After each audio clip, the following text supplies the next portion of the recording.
singular number.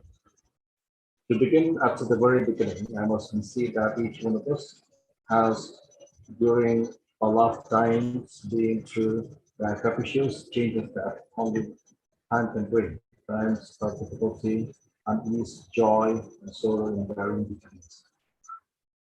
I'm known for being gentle, good-tempered, and rather laid back. I'm the kind who has neither great name or fame, but I'm not ashamed of this, considering that the majority of the people in the vast world are like me.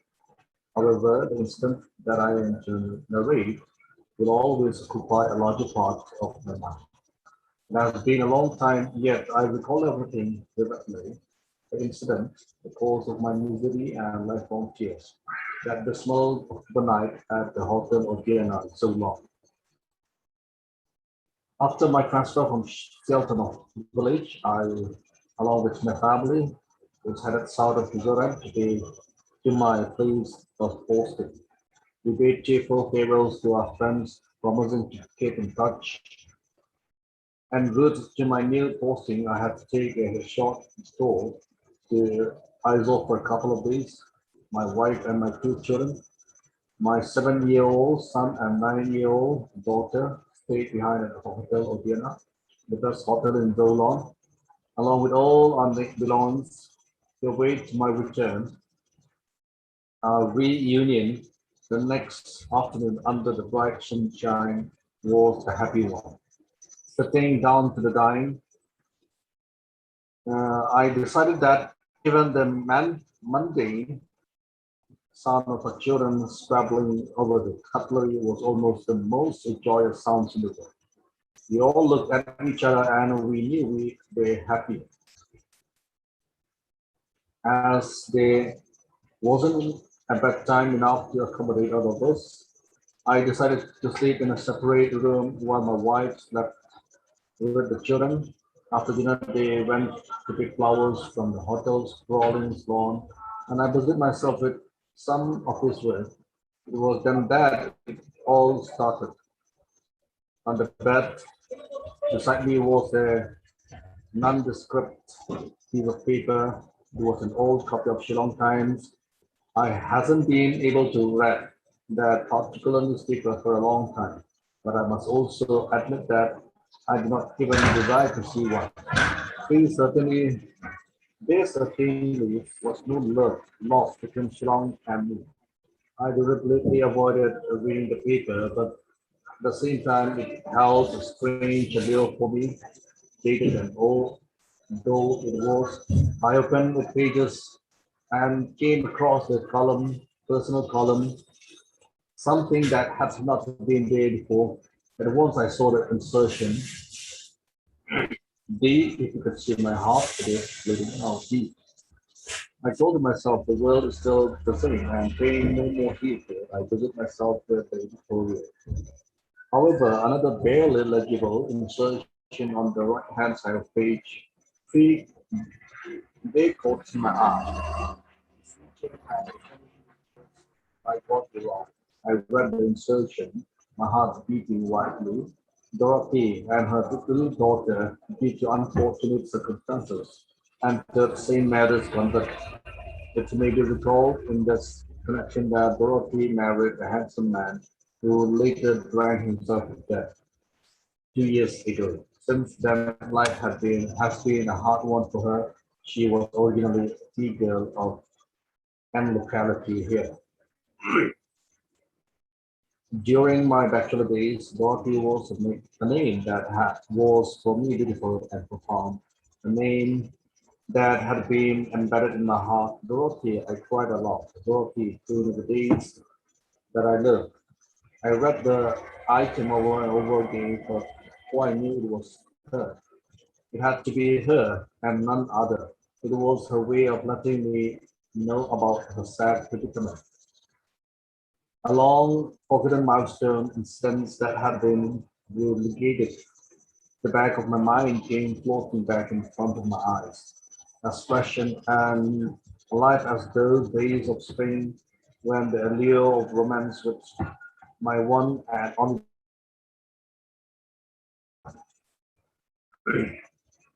It was as if it had all happened yesterday.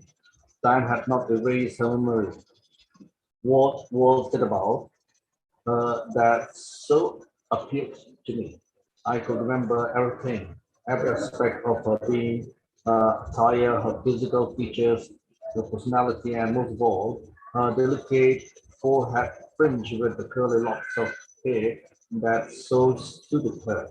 I also recalled her lovely smile. You must realize that I could perceive Shillong more clearly through my portrayal of the Dorothy. I could not think of anything else, not even of my own family. Dorothy had implanted herself eternally in my heart and soul.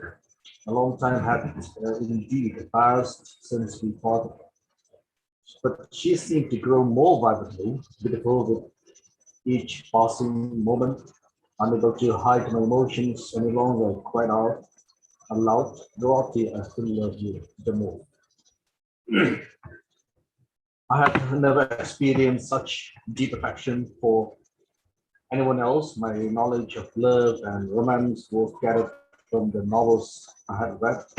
But being in love with Dorothy was a wonderful feeling. And because I had never had the experience of loving anyone, I committed myself to this affair with a vengeance. And reader, I must confess here that this was a great aberration. Dorothy was not from an affluent family, an ordinary girl, but due to her Shillong and its hills were like a pleasant dome for me. She made my loneliness and solitude a thing of the past. The romantic in me felt that she was even more exquisite than the loveliest of flowers. She had little occasion to dress up, as she had to earn her living as a tea girl. But when she did, she lent a new meaning to the term perfection. The way she tied her hair with a yellow silk scarf, exposing her delicate forehead and the big gold earrings. I can still recall the red and white shoes she wore on such days. She was contented with everything, so it was always a pleasure to be with her. But she, but such was her impact on me. The most beautiful, the most marvelous devotee, was it any wonder? Then that time failed to erase her memory. Like any other couple, we made certain demands on each other during a courtship. For instance, if I didn't acknowledge her in public, she would reprimand me. Why did you not greet me that the other day? If I didn't go to her tea stall, she would ask, why didn't you come over? Don't you know I wait for you? If I did go and spoke less, she would chide, why do you not speak when others are around? Why, oh, why so sudden the rod? One windy March day, I saw her walking across the fields with friend kettle in hand, the fierce wind tugged at her garments till finally, unable to go any further. They sat down on the grass laughing. I ran down and sat next to her. Her friends went away. We gazed at each other, she and I. What brings you here? She asked. I said, there's someone whom I love dearly. Her name is Dorothy. She stays somewhere around here and I've come in search for her. Do you by any chance know here?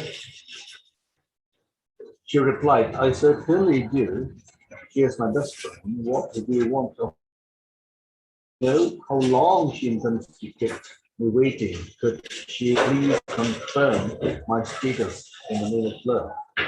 In the name of love, surely you must be joking. Anyway, it's getting late. I'm only a poor girl who has to earn her living. Go ahead, pretty hard. She got up. Will you meet me in the cinema tomorrow? I pleaded. I had not expected her to come, but Dorothy, and unpredictable as ever, was there. The sight of her from a distance made me ask myself, is it a dream? Together we walked. Do you love me? Staring, Maureen O'Hara. I am not easy to please. and doubt, anger, pleasure, joy, and even pain must have reigned in her mind. Yet I remember those little things not worthy of mentions that so pleased the ears of lovers. That day, lying on the bed of Hotel of Vienna, I recall the letters that had written appeals befitting a lover's consigns, and if not, to sever all connections. If you could see my heart, it is bleeding now. Now seeing that every line gained, various emotions rushed in, the memory bringing back haunting, troubled thoughts. In response to my letter, we had met promptly. Smiling, Dorothy had said, I think I'm much more anxious than you be. We went to a secluded place, and I recall pinning some flowers in her hair. She spoke first, so you don't know if you don't love me. You know how terrible it would be if you don't come back.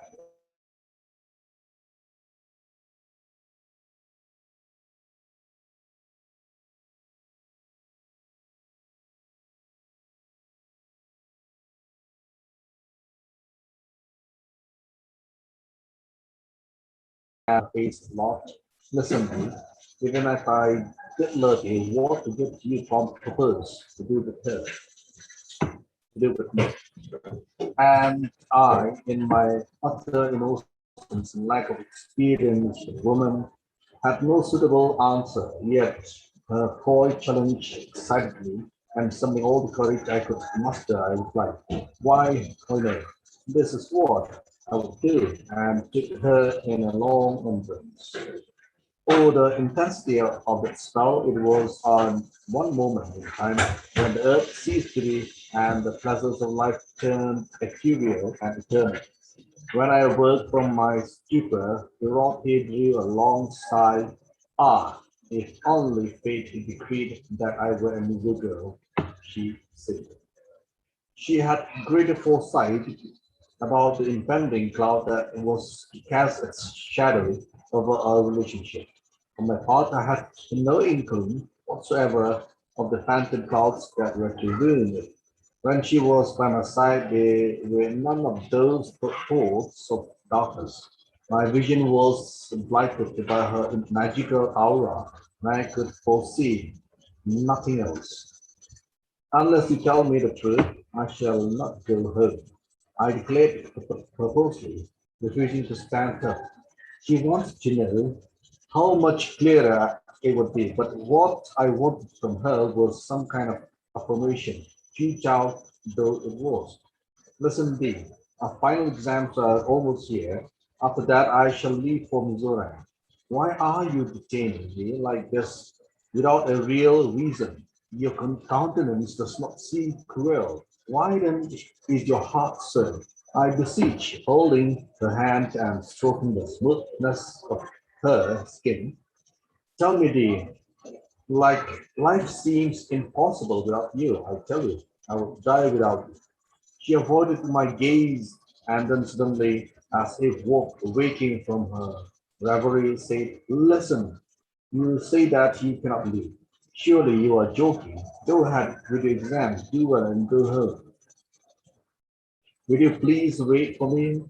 I realized that it was what she wanted of me. Certainly, she had replied. That was enough to help me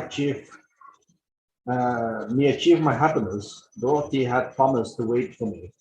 I knew then that I had no other rival. I alone occupied her heart. What bliss, what other joy, what I also reminded myself that our world encompasses our parents and families as well. You know how these things are. The opinion of the family and such other things matter. Somewhat may she gazed at me tenderly, and from the look on my face, she could decipher that my feelings for her were earnest and true. She was a clever woman, and from what I could make out from our relationship, my affection and love for her far exceeded hers for me. She was always in control of her emotion, while I was took leave of my senses. I tried to reach for the stars without climbing, while she searched for the stars with the help of a ladder. After those happy days of courtship, studies, and my forthcoming exams took a backseat, but much as I wanted to meet her here, I could not. I met her friend, though and asked about her. She was extremely loyal to her and did not respond truthfully. At last, she said that Dorothy was to be married to a local Kasiir. Dorothy was reluctant to meet me. Anyway, it would have been difficult for both to know of us to know how to react. Even if we did meet, I spent the rest of my academic session in Shillong with a heavy heart.